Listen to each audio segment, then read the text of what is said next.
The NFL draft has come and gone. How does it affect your fantasy football teams here in 2023? We tell you all this and more on tonight's In Between Fantasy Football Podcast. Cause I've been in tune, out of touch, coming off the bench, trying to shake the fun, check your stat line, see who's up, that over, under, hit too clutch. And I'm trying to avoid getting carried away with the jet sweep, sleeping on a trick play, predicting all of my moves like they seen every play. And so I'm running it back, head down, get out of my way. And it's for the law with only one thing to do. I guess I'll say a prayer and put it all on the line for you. What they don't know, something they haven't seen. I find a gap on the screen and hit them right in between. Yeah, I got it, and I got it. Just one thing to say, yeah, what they don't know, something they haven't seen. I'm off that mean Joe Green, it got me fading between. Yeah, I got it, and I got it. The In Between Fantasy Football Podcast.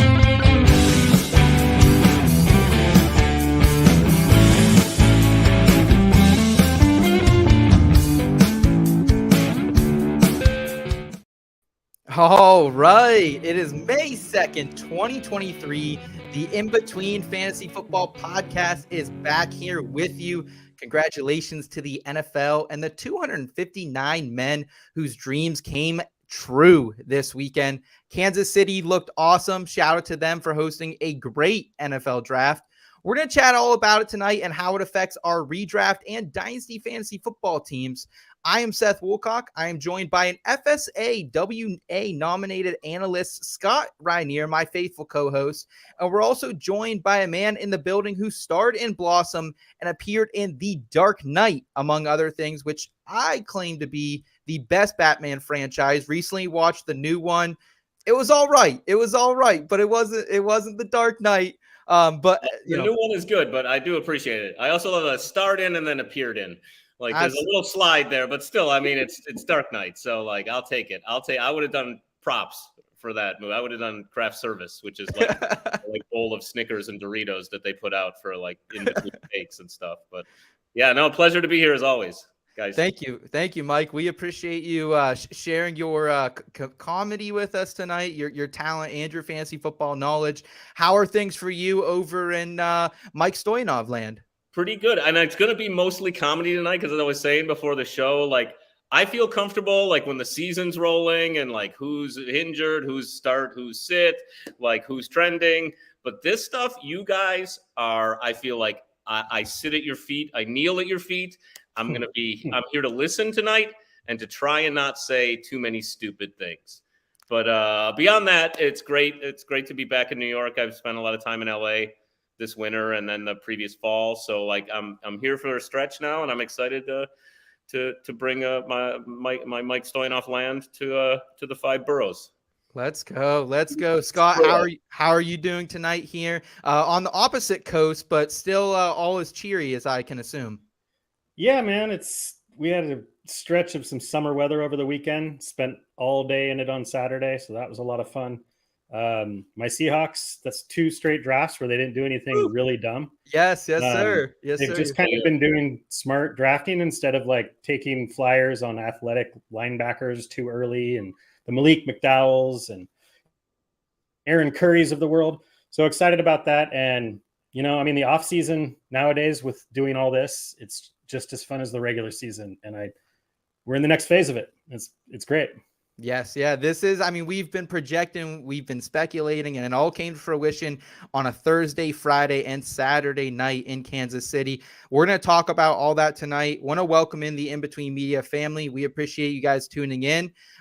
Easiest way to support us here, give this video a thumbs up. And if you are new to the channel, please feel free to hit that subscribe button as well. We got content rolling all off season long between here and our website. Just had a fresh redesign for the people out there as well. So the website's looking clean. A lot of good content coming for you guys. Starting right here in our first segment of the night, headline Hijinx.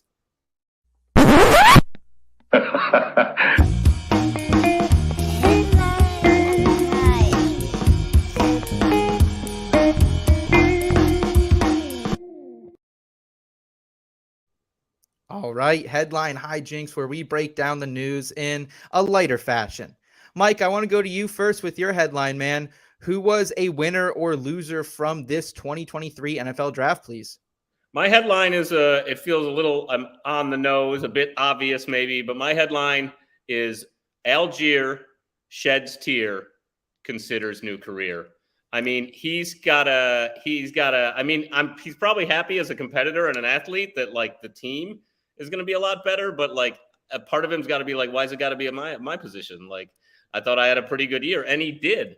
I actually feel like this may be worse for Patterson, just because Algier is probably still like the bulldozer, like on the short yardage and in the goal line, but like catching passes and like playing all over the field, that was sort of Cordero's game, and like now this new guy is super talented, so it's probably, I don't even know if I imagine they'll keep him, but they might not. But anyway, Algier sheds tear, considers new career. I mean, how would you feel if you were this guy and you just did have a pretty good first rookie season? What, Scott, was it 1,000 yards? It was pretty close, right? He was, if he had had the production early in the season that he got eventually, he would have been 1,000-yarder for sure. Yeah, I mean, it didn't come to fruition sometimes in fantasy, and now it never will. But I think a lot of people knew coming into this, you had to move him before if you were playing in a dynasty league. And for redraft, Tyler Algier's out of the picture unless you want a handcuff. Any thoughts on the Atlanta backfield here, Scott? Yeah, I mean, it's just a continuation of the cautionary tale with day 3 running backs. The hit rate isn't very high for them to begin with. Some do. You know, you've got your Elijah Mitchells, your Tyler Algiers, Isaiah Pacheco's, certainly Alfred Morris farther back. But because of that low cost for the team, they have no issue. And I mean, this is kind of a worst case scenario. One of the best running backs since Saquon Barkley joining the team. Yeah. But in general, you're right. It is, especially in Dynasty really is what we're talking about. You know, might think about cashing in after a big rookie year from a day 3 running back. To me, one of the hilarious things also with Bijan going to Atlanta at 8 was people like 3 weeks ago being like, man, maybe Dallas, maybe like some team right. in Yes. 23. It's like, are you insane? Like, that's just never going to happen. I want to give an IBT shout out to our boy HoovTube, who stood, there he is right there. Hello. He stood firm. Yeah. Yes, he exactly. did. He did. He stood as firm as I've ever seen anybody stand on a call like that. It wasn't the hottest, call that was as hot as the sun. It was 7-1. He got it 7-1 at one point. It was great. So props to Hoove for sticking with that. He never backed down. Yeah. Do you think Philadelphia takes him at 10 if he's there? I was hoping. I had money that they did, and he moved up to 9, right? Yes. They took the Bears spot. Yes, correct. And then again, real quick, our mock draft, that Jalen Carter I had going at 9. Yes. But I mean, so we ended up going in the same spot, just to a different team. So kudos to me. I guess. Well, and just like all the mock drafts, the Seahawks took Devin Witherspoon. Right. Yeah. Although, best corner on the board. Yeah, it was either him or, the real gift was the Patriots getting Gonzalez 12 picks later. That's crazy that he lasted that. Another cornerback went before Gonzalez, right? Like that's should not have happened. Yeah, 100%. Good to see Albert in the chat tonight saying good evening, IBT. Good evening to you, Albert. Mike, gun to the head right now, talking redraft. Where would you go Bijan at? How high are you taking him? He's obviously going to be a first-round pick. Are you taking him over in the redraft?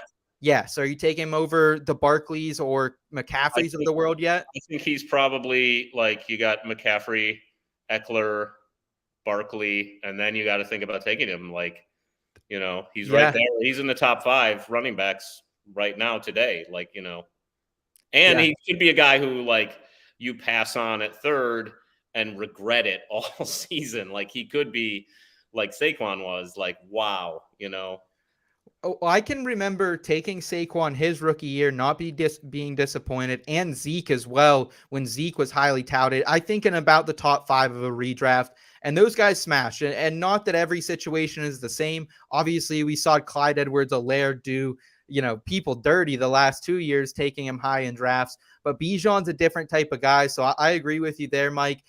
Scott, I want to go to you, though, with your first headline of the night here. Who's a winner, a loser of the NFL draft in your eyes? All right. So my headline is the Seattle Seahawks have officially changed their name to the Seattle second-round running backs. A bit of a surprising pick, I think, to a lot of people. And I mean, I think throughout the draft, especially with running backs, in the heat of the moment, there was a lot of disappointment in landing spots. Yes. Starting with this one. So, Zach Charbonnet going to the Seahawks, pick 52, second round, a year after they took Kenneth Walker in the second round. So, I mean, on the surface, immediate impact, yeah, it hurts both of their fantasy values. But in my opinion, yes, it caps both of their ceilings, but by no means destroys either of their fantasy value. Agreed. And no one should have been surprised by this pick. Pete Carroll, the Seahawks. I mean, no one should have been surprised by this pick. They've been trying. He does it to us all the time, man. Well, they've been going for this 1-2 punch since they drafted Penny with Chris Carson on the roster. They've been going for this 1-2 punch. It's never worked out with injuries. And I mean, arguably, Zach Charbonnet is a more well-rounded 3-down back than Kenneth Walker. Charbonnet was a better receiver in college. He had a better receiving profile. Michigan State is dog shit. They don't know how to use their players. I'm sorry. They just had another receiver transfer this week. Fair enough. So I follow JJ Zacharyson, late round quarterback. So I end up kind of sharing some of the things I hear from his podcast and whatnot here, because my first priority here is to help you win, not get credit for stuff. So he talks a lot about a stat called success rate. And it's basically how many plays you did better than you should have. Okay. Per attempt. Kenneth Walker was the lowest of 100 carry or more running backs last year. Really? Wow. He was a guy that had the most like 0 and negative yard carries of those upper tier backs. He was a guy that he really didn't do much, and then he'd hit a home run. Charbonnet, at least in college, much, much more efficient, more of a grinder, I think both are going to be fantasy relevant. Obviously, yes, it caps Kenneth Walker's ceiling. He's not going to be a true workhorse. But other than Barkley, CMC, Chubb, maybe that doesn't exist anymore. So it shouldn't be as disappointed as people are making it, because the expectation should not be that all these running backs that we love are going to go in and be 3-down workhorses. So I like it. I think it gives them a great 1-2 punch. They had the luxury of an extra second rounder from the trade. So it didn't cost as much. I mean, personally, I would have preferred they not taken a running back there. Like, I'm not going to say like, yes, certainly. That's exactly what I wanted. But I think it's a little overblown how much fading he's getting because of the landing spot. Mike, I'm going to come back to you. Where would you be taking, knowing what Scott just told you about Kenneth Walker, this situation, where would you be comfortable at taking him in a redraft? Right before this, he was going just about end of the second round. So the hype was getting the best of him.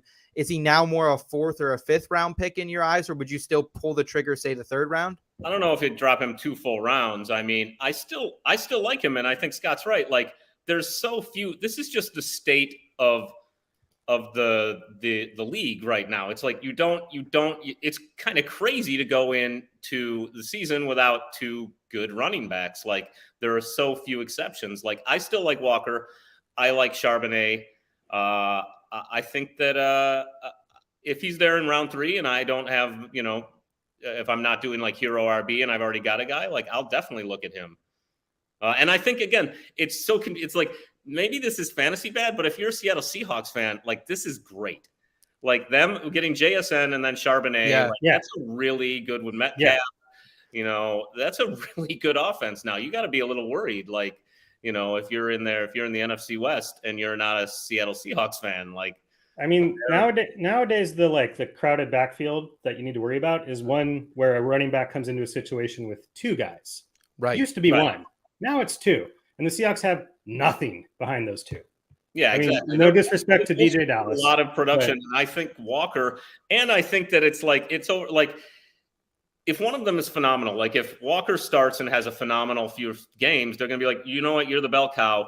and Charbonnet's our great young rookie who's going to spell you. And like, he's, he'll come on at the goal line every once in a while. But like, if you're playing like a young Austin Eckler, like they're going to use you like a young Austin Eckler. Like, I think so. Like all Walker has to do is be really good. And like, he'll get that like 65, 70%, like carry share and touch share. Well, I like a point that I heard about this, and this applies to JSN too, is these are both Charbonnet and JSN, in my opinion, are both players that could be, not necessarily their rookie year, they could be the number one at that position on their respective team. JSN can be a wide receiver one on a team. Charbonnet can absolutely be a running back one on a team, but they're going to a place where they don't have to do that right away. Which is great. The future for those two, I think, and just this offense in general, we'll see what they do at quarterback in a few years. Right. I was so glad they didn't jump on one of the other quarterbacks. I agree. Was praying. Mike wanted to see it. Mike was ready. You might have seen some tweets. It's so crazy. I mean, like in the week, like the last 2 weeks, everyone's like, "Oh, Levis," and like, "Oh, Stroud." And it's like that did not happen at all. Like that is not what reality then told us was up, So that's the quarterback is the hardest position to sort of figure. And speaking of that quarterback position, as we kind of tie a bow here on the Seattle Seahawks, someone who should be discussed in redraft circles, in best ball circles, is Geno Smith. He is back in the quarterback one conversation. Guy was QB5, a massive value for people last season, and now he gets a good pass catching running back. He gets a number 3 wide receiver that isn't Dwayne Eskridge and some of these scrappier guys in the league. He has a legit core. Like, is there a better 1, 2, 3 wide receiver core in the league than the Seattle Seahawks? Because I'm struggling to find it, boys. The Bengals. Okay. Fair. I'll take the Bengals, but okay. How about a 1, 2 running backs, 3, 4, 5 receiver group in the league? It's Bengals are pretty good still. They got my guy Chase Brown. We'll talk about him later. Right. Charlie Jones. Let's go ahead. I'm going to move into my first headline of the night, and this is going to be a loser. And I'm going to go with Kadarius Baloney and Marquise Valdez shit his pantling. Managers need to worry. Rashee Rice is in town, baby. And listen, if you've listened to this show long enough, guys, you know that MVS, I love the story. I don't love him for fantasy football. Great guy. Great. Like I've learned a lot about this man. I really respect him as a player. But for fantasy, he's just not the real deal, guys. Like we saw it all last season. He went for over 100 yards in the AFC Championship game. And then what's he do in the Super Bowl? Donut after donut. Never better than a wide receiver 5 for him. The guy's a hammer or a ghost, one way or the other. And Kadarius Toney, like Scott, you put me on Toney last year a little bit before the season. I wasn't able to get on him because his price was so high, but like I like the talent, but the guy's missed 45% of his regular season games. Like that's what he has to compete with here. And Sky Moore, who's going to be out of the slot, but Rashee Rice is a guy who plays on the outside. He's 6'2", 203. He's speedy. He's got good ball skills. And while it doesn't always translate to college, this is a guy who is still 3rd in the nation in receiving yards, played in the All-American Conference at SMU, smaller school. But I like Rice here, Scott. I think I'm going to be targeting him in like the 8th, 9th, 10th round, possibly of redrafts, and definitely in some 2nd, 3rd rounds of dynasty rookies as well. Only Seth could make MVS's name longer than it actually is. It kills spreadsheets. Anyway, I mean, there were four wide receivers taken in the 2nd round, and in my opinion, 3 of them went higher than anybody thought they were going to, with Rice, Mingo, and Jaden Reed. So I mean, that tells a story right there. I mean, draft capital is not everything. There are obviously 2nd rounders. Was Velus Jones 2nd or 3rd? I don't know. Too high either way. Either way, obviously, just because they're day 1 or day 2 doesn't guarantee they're going to hit. But him going this early in the draft, it does tell a story. It tells a story that that Kansas City, they like him. And he can play X. He can play the number 1 wide receiver position better than I think anyone else on this team. It's been a carrot dangling in front of us. Without, other than Tyreek Hill and Kelsey, just who's going to be that receiver that comes in with Patrick Mahomes and wins us our fantasy leagues. Not saying it's going to be Rice, but I do like Rice. I liked him. He had plenty of buzz leading up to the draft, and he went earlier than I think the fifth wide receiver off the board, I believe. I'll have to check out my database here, but seven. Okay. I mean, I like it a lot. Mike, would you be taking Rice after what we've kind of told you here? Would you still go back to one of those veterans, Kadarius Toney, MVS, or is it just an avoid the Chiefs receivers still for you? It's a mostly avoid and definitely not MVS. I still think Toney, like, I'm still on that train. You want to get hurt again. I can see it in your eyes. They shed Hardman and they got rid of Juju. So there's room still. Like you said, Rice is he's a big guy. He's going to be playing sort of like he's going to be running different routes. And like if I'm going to take KC receivers, which I generally don't since Will left, but I'm surprised you would take Rice over Toney.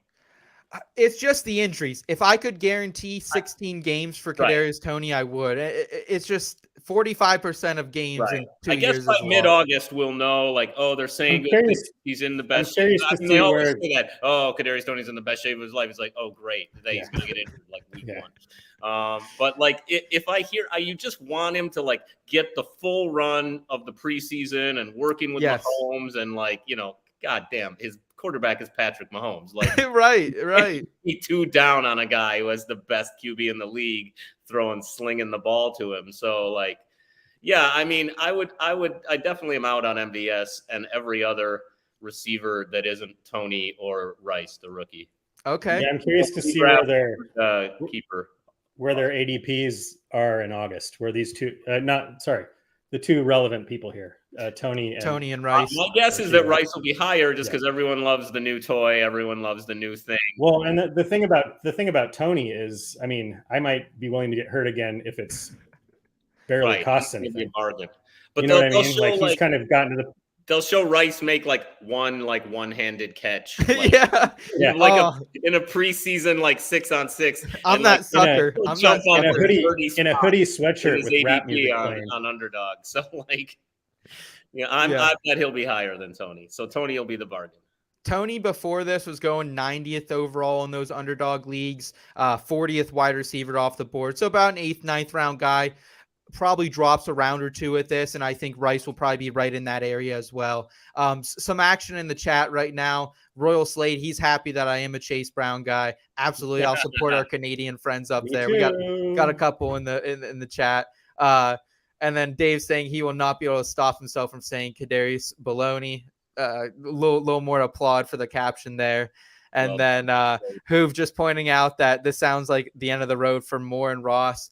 I don't think we can give up on Sky Moore, but I don't know. I don't think it's not great for Sky Moore. No, I'm not giving up yet, but it is not great for him. And I don't think we saw anything from Ross in his rookie season. Obviously, he has some health-related issues he's still working out too. So, I wouldn't be holding on to them. Let's go back to you, Scott, for your next headline here. Who's a winner or a loser from the draft? Before I do that, I'm also going to steal your caption and start calling all my pants pantlings. There you go. My next one is a little bit more, it's not necessarily directed at an individual player, but the Hijinxy headline is rock, paper, scissors, draft capital, landing spot, draft capital beats landing spot. And the reason I wanted to talk about this is, again, I already mentioned it, but I think people get a little too hyper-focused. And I mean, there is a little bit of a nuanced difference between redraft and dynasty in what I'm about to say. Redraft, you don't have as much time for things to develop, right?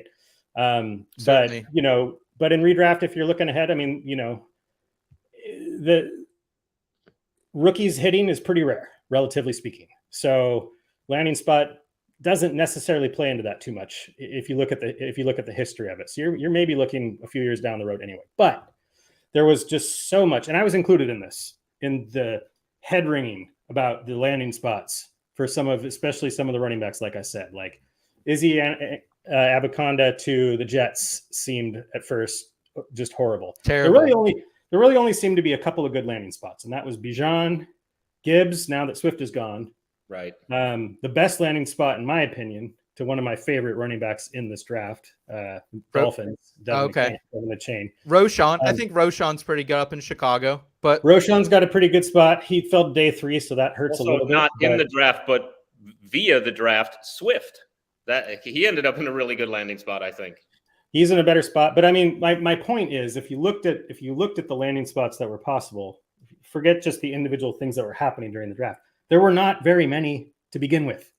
Like we just talked about, where you've got a guy coming, even Bijan is going somewhere where Algier's not going to threaten his fantasy value, but even there, if it wasn't a Bijan level person, you'd be like, well, they got Algier, so I mean, pretty much every landing spot, again, other than Miami, you were going to deal with this. So I believe in the talent, especially day one and day two folks. And again, I'm kind of shifting more into dynasty here. But like Tank Bigsby, for instance, he got a lot of buzz, and the first thought is, oh, he went to the Jaguars. They've got Travis Etienne, so there goes his value. Well, look at who's behind Etienne. No offense, Herms, but they have JaMychal Hasty and Dearness Johnson. That's no threat to anybody's fantasy values. So I think Bigsby paired with Etienne is a great combination with what both of those players do. So, and Bigsby went, where did he go? He went third round. Third round. So again, third to fourth round has been shown to be the cliff as far as, having success in your first 3 years. Did a lot of research on that the last few weeks. So especially with running backs, again, that draft capital, it is a lot more important than so will you always favor the guy who got better draft capital? Even we just talked about Chase Brown, and very good rookie. He's one of my favorite talents, but he did get day 3 draft capital in dynasty. Are you taking these other guys ahead of him? The Johnsons of Kendre Miller, the guys who got the day 2 draft capital, who maybe don't have as sexy as a profile. At this point, probably. I mean, I'm not. I like the landing spots here and say that draft capital is the only thing, so you don't need to do any analysis. Just pick the higher draft capital. That's not what I'm trying to say here. But I mean, the difference between a 5th rounder and a 3rd rounder is pretty significant. I'm big on Chase Brown. I think the Bengals was a great and very sneaky landing spot for him, not for the first 3 games of 2023, but more long-term with the future of Joe Mixon there and his skill set. I don't care if he didn't pass block well in college. That's something that can be taught. But yeah, I mean, that's something I'm going to be digging into a lot between now and August is, some of these day 3 guys like the Izzies, like who else went day 3? Chase Brown, Sean Tucker, undrafted, those type of guys. Yeah, I'm gonna be checking because it is kind of a dance. If somebody went in the 5th round and has an ideal landing spot, somebody went in the 3rd or 2nd round and doesn't, who's better? But that's what I'm going to be looking at. Okay. That's what my plan is to research a lot between now that we have all the landing spots. Mike, what do you think about the human element of this as well? Like, do you think there is something to these day 3 guys, like feeling a little jaded and getting pissed off and just like maybe being an absolute stud because there is the human side of it as well? Well, I was going to say, I thought that the Commanders would have been a great landing spot. Like they don't have anything at running back and they need it. And I don't even know, you guys can tell me, they took a guy, but they waited to the 6th round. So he was a day 3 guy, Chris Rodriguez. I like him. Is he anything? Is like, I don't even know because I don't watch enough college to have like that level of Chris Rodriguez is a sneaky one for me. He's a kind of a deep sleeper for me. He's got a good landing spot, if nothing else. He could mix it up. He'll mix it up, I think, in the backfield for sure. I was originally going to talk about Chris Rodriguez on this show, but I chose somebody else for later. But God, how do you say his name? I'm going to get it right. Izzy Abanaconda. Abanaconda. He received a lot of buzz as well. It was a little disappointing he went in the 5th, but he's a big guy. He's a guy that could handle a 3-down workload. He's much more the Jets. Not great. Chris Rodriguez across a lot of the advanced metrics, like rush share, rushing yards per team attempt, all those types of statistics is right there with Izzy. They're like identical and pretty much identical size. So Chris Rodriguez is a name I'm keeping an eye on for a potential late round dart taxi squad guy. Interesting. Okay. And I think that, I don't even understand like for me in redraft, it's one and done. So like it's all about the landing spot. Yep. I mean, Yes. Yeah, exactly. That's what I mean. Dynasty leagues, but like, yeah, I just think about like what's going to happen. I mean, this is going to be so obvious. I think about what's going to happen this year, like, and what's likely. So like, yeah, someone who's like, oh, this guy, this is going to be great. He's going to be groomed. I can't, this is not useful to me in redraft, but I know, yeah, I understand your point is more to well, but I mean, some of these running backs we're talking about, these later running backs are going to be free or waiver wire guys in redraft anyway. So it's more about looking at what their potential path is. Like Izzy with the Jets. I was at first like, this is the most horrible landing spot ever. And then once again, our friend Hoove talked to me. He's like, hey, Scott, remember Breece Hall, massive injury, supposed to be healthy by week 1, but right. Well, the guy that would likely ease that load into the season is going to be Izzy, not Michael Carter. Right. Well, a great example that comes to mind of like the shifting tides in the NFL and like how like things can move very quickly. And like if a guy's got talent, Kamara, he was drafted to the Saints and like Ingram was in his prime and they had Peterson, who nobody knew at that point, he was already shot. He was done. So like on draft day and on the NFL draft day, I was like, oh, wow, he's going to be shelved away for a while. And then even in fantasy drafts, like he was so available and then was astounding. They cut Peterson like a few days before the season. And then like he was the number 2 and like he was great. And it was like, wow, I think that took a lot of people by surprise. And it's like, you can overcome. That's the thing too, is like, Kamara and Mark Ingram and then, Nick Chubb and Kareem Hunt. Not that long ago, those seemed like, oh, these crazy anomalies. I could start both the guys on the same team. How crazy. But that's becoming a lot more normal now. And it's not just solely 2-down guy and pass catcher. It's not that cut and dry these days. That's why, again, some of these landing spots seem bad, but they're not. Right.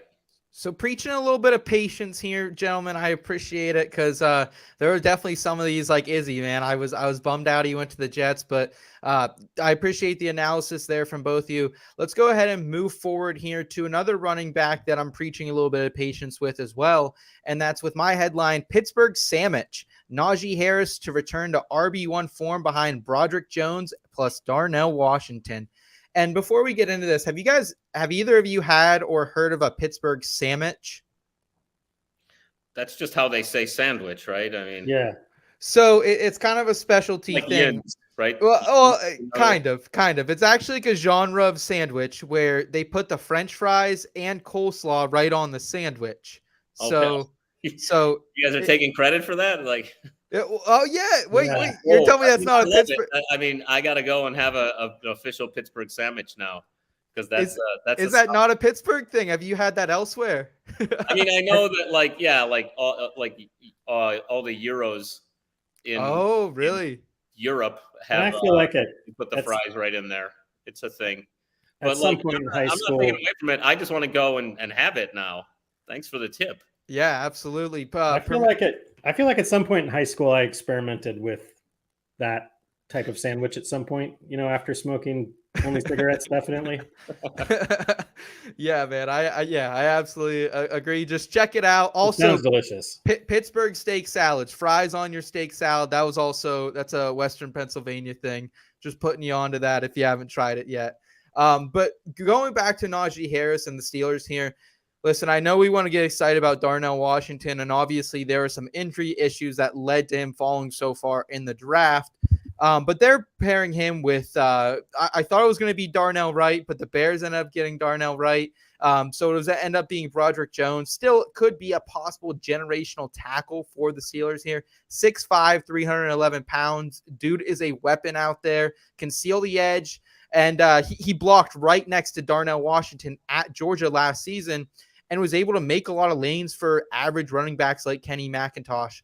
So I just think this is like, what's been the one issue with Najee Harris his entire career? Efficiency. Yeah, the line, not blocking, and he can never average over 4 yards per carry. RB3 as a rookie because he got so many dump-offs from Big Ben, regressed to RB14 last season. This puts Najee Harris back in that RB1 conversation for me. Still low end, But now I think I don't mind drafting him. Like, he's going in the mid to late third rounds in redrafts. And to me, that's a value. I'll move him up the board a little bit right now at that price, because I think it's going to get better in Pittsburgh when you have Darnell Washington, who might even convert to tackle, they're saying, playing right next to Broderick Jones. He's massive. He had to be the biggest tight end in the draft. Like, that guy's gigantic. Najee is like, if he ends up staying at that ADP, he's like the perfect guy I would target in the third round after either going receiver, tight end, receiver. Yes. Because, and I mean, even if he ends up as RB14 in the third round, but what you want, right, if you wait a few rounds on running back and redraft, then you want the guy at least that's a bell cow, and he's one of the last remaining bell cows in the league. I mean, he's a no-brainer at that, like you said. If you've gone wide receiver, I mean, he started to look good at the end of the year, and like he had this like serious problem with his foot, and like it looked like he was on the mend, looking good. He's a volume monster. The team was bad, and he was still putting up decent numbers at the end of the year. Like I like him. I think going forward this year, like if like everyone else is coming off the board and he's just going to be sitting there, like yeah, like that's a strong buy, I think. Well, Broderick Jones was a good get in the teens. Yeah. That was a good get for them. Absolutely. And like, let's not act like I love Kenny Pickett. I'm a big Kenny Pickett guy, obviously, but like it's Deontay Johnson, it's George Pickens, it's a couple tight ends, and it's Allen Robinson or what's left of him. Like, it's not going to be a dynamic receiving core, in my opinion. It's an average receiving core. So Najee Harris, I'm putting him on my draft list right now. The table is set for him to have 100+ targets again. Like, yes. Why not? Like, where else is Pickett going to go? Like, I just think, and then you're right. Like, the line is improved. Like, yeah, he's definitely a candidate for a bounce back of the year. Well, and speaking of Steelers who might go a little later than you'd think and become a value, Deontay Johnson. If he falls too much, I mean, 0 touchdowns ain't happening again. I rode that train. I kept betting every week. I would put a little bit of juice down on an anytime touchdown for Deontay Johnson. I'd say he's got to catch touchdown. I just think Kenny Pickett in his second year, you know, with a full off season as part of the team under his belt, improved offensive line, obviously.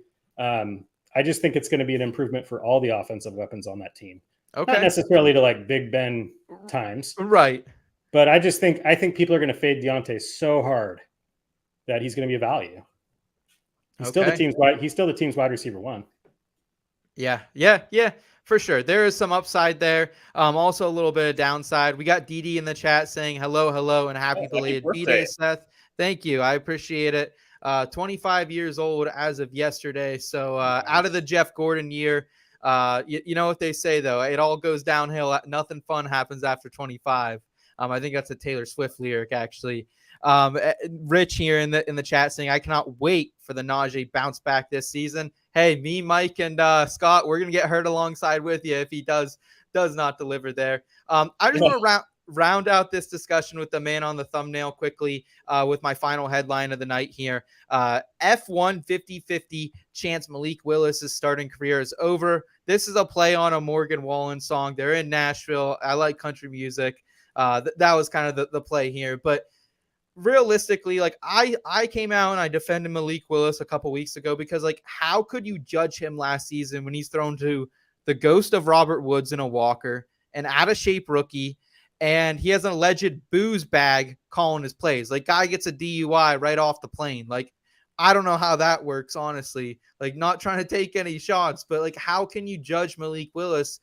But yet again, he still did not throw a touchdown in 3 starts. Like, it was pretty bad at the same time. Right. But it doesn't matter what I think about Malik Willis. We know now what the Titans think. They move up. They get Will Levis at pick 33 overall. Mike, does this close the door for you on Malik Willis as a starter in the NFL?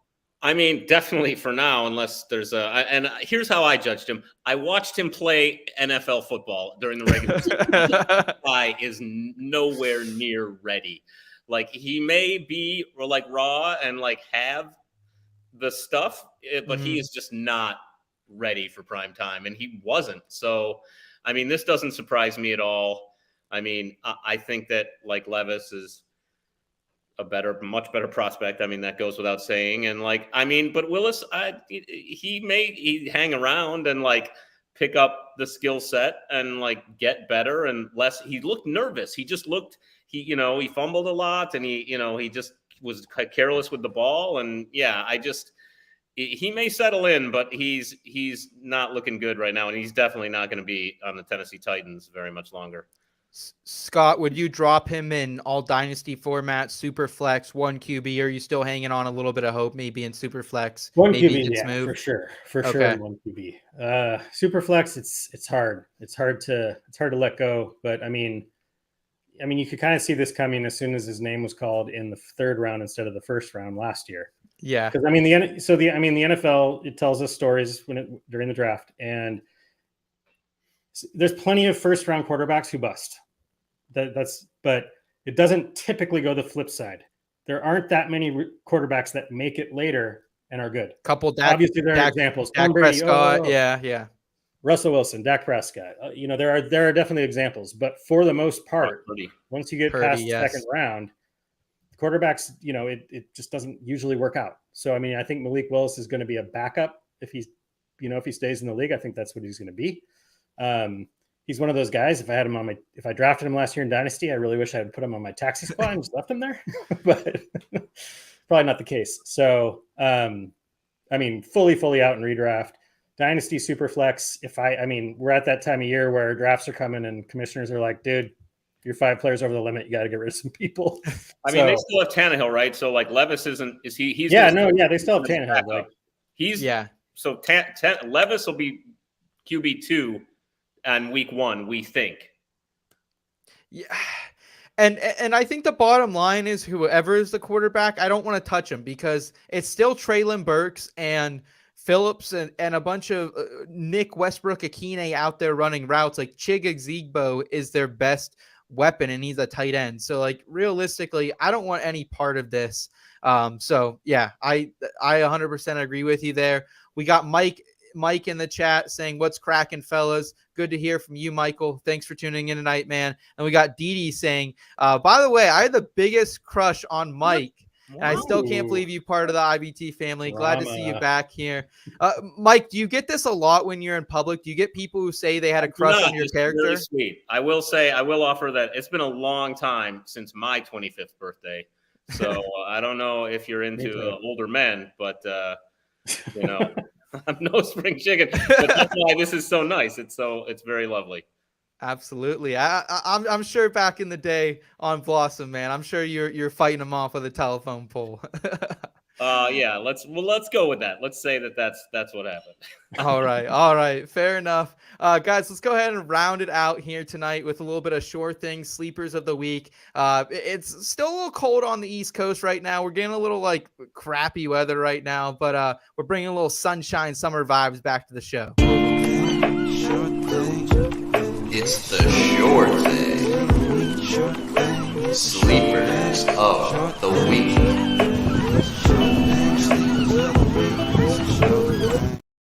All right, sure thing, sleepers of the week. Some more IBT family members making their way in. Herm celebrating a little Steelers love, saying, hey, Seth, guess what? The Steelers are winning the division.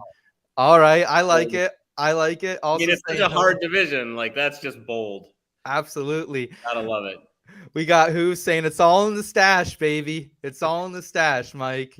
I need to bring the stash back, boys. Honestly, I'm getting a little like cold up there. I think I wear the stash because it works. I can be both law enforcement or drug dealer. Oh, so that's why we go with this.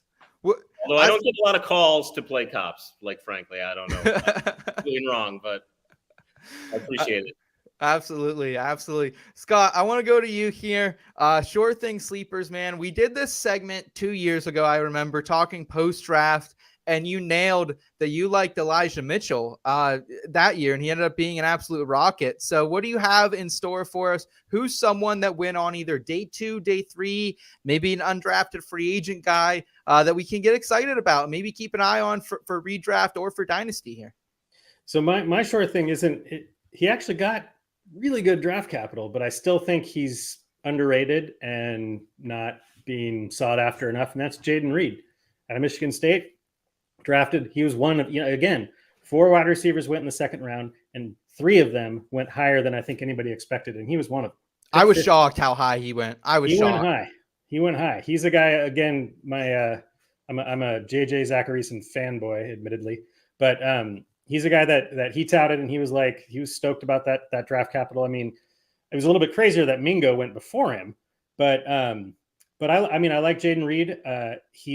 His prospect profile out of college. It's one of those profiles where if you looked at any individual stat, he's not at the top, but he's top 10-ish across the board, in a lot of the different sticky metrics that we look at with college production profiles. And I think this is an ideal landing spot for him. Don't mince my words. Christian Watson is the best wide receiver on the Green Bay Packers, but I think Jaden Reed is a better prospect, and we'll see. I think he's better than Romeo Doubs. And I think he walks into a situation where he could be on the field early and often.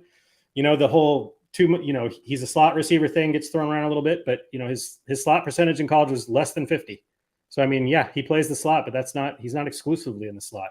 And I think JSN is going to kibosh all the slot fade in his career, being an 88% slot guy when he was at Ohio State. But no, I think it's a good landing spot. I think he's the type of guy. I mean, Christian Watson, he's a dog. Big play. He's a dog. He's a big play guy. He's a yak guy. He's a guy that could take it to the house. I think Jaden Reed's going to be, and maybe not as much this year, but I think just, moving forward, I think he's going to be the target guy. I think he's going to be the target hog. I think he's going to be the high receptions guy in this offense. And I think the Packers think that too, because they took him at 50. That's not insignificant. 3 wide receivers, didn't they? They really, it's almost like they took 2 tight ends. They took another one of my favorites in Musgrave. Look at all these guys you're not going to get to throw to. I know. It seems spiteful. It does. Yes, it absolutely does. And the one thing I do want to touch on Jaden Reed quickly is I think you're right. I think he does become a volume wide receiver eventually in this offense. I can't determine whether that will be here in 2023, Jordan Love year 1. However, he did just get that extension as well, which is kind of just a friendlier team option. But the reason we don't know a lot about Jaden Reed, and he was a guy who I didn't have high on my radar coming into the draft. His quarterback, Peyton Thorne, is absolutely terrible. Like, dude is dog shit. Sean Clifford's dog shit, and he got drafted to the Packers somehow. I don't know how, but he did. But basically, this guy was so bad that Keon Coleman, who he's going to be a guy we're going to hold on to that name next year. He's going to be one of the top wide receivers either next year if he comes out or the year after. He's transferring from Michigan State because the quarterback play is so bad. And then Peyton Thorne, what does he do? The quarterback, he's transferring now because he just lost Reed and he's losing Coleman as well. So a little bit of musical chairs are happening with the Spartans. But bottom line here is we don't know about this guy because his quarterback play was trash in college. So Mike, with this being said, do your ears perk up a little bit? Do you have any interest in a redraft, a dart throw on Reed, or are you staying clear of the Packers outside of Watson here? I mean, I would definitely jump on Watson. I don't know. I don't know yet because, like I said, they took 3. I think they took 3 wide receivers.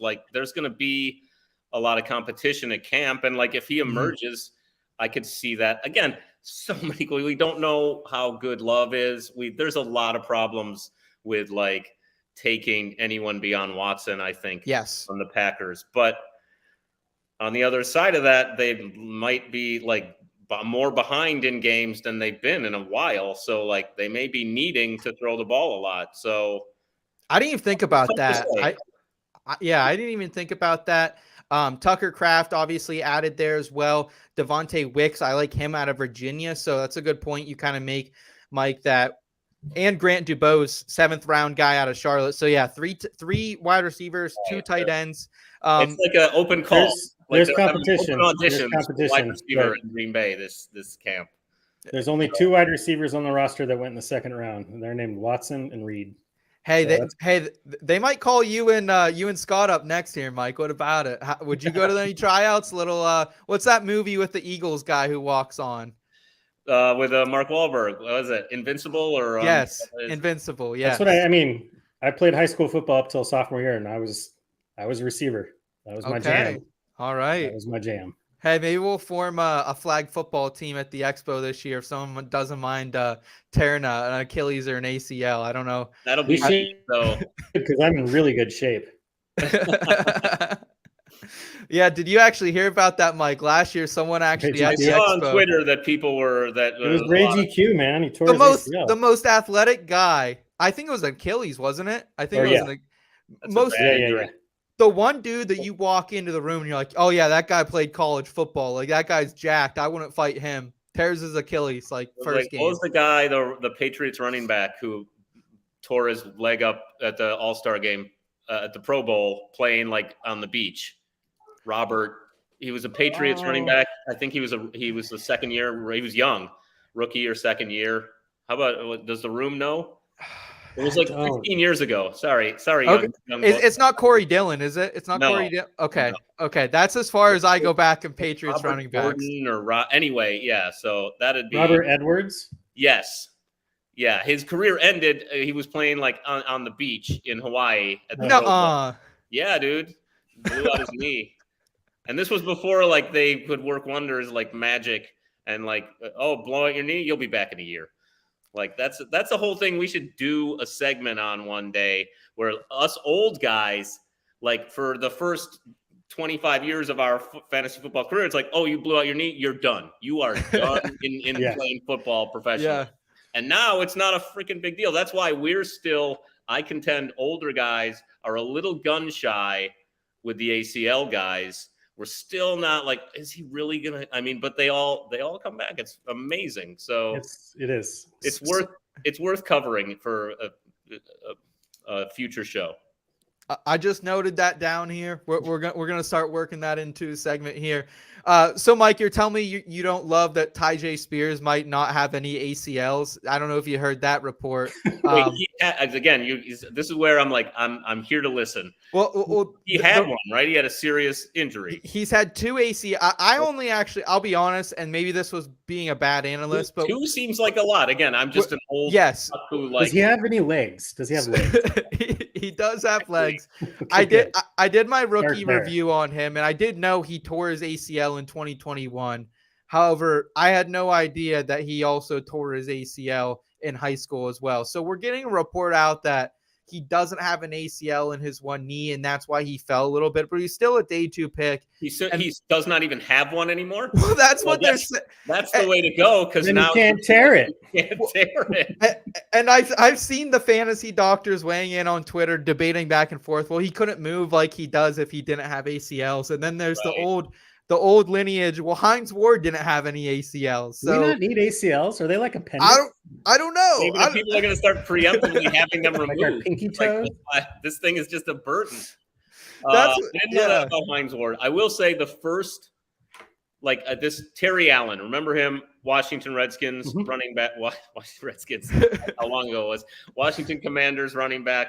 He was like the first guy I remember who was like, oh, he blew out his knee, which is what we used to call it. He blew out his knee.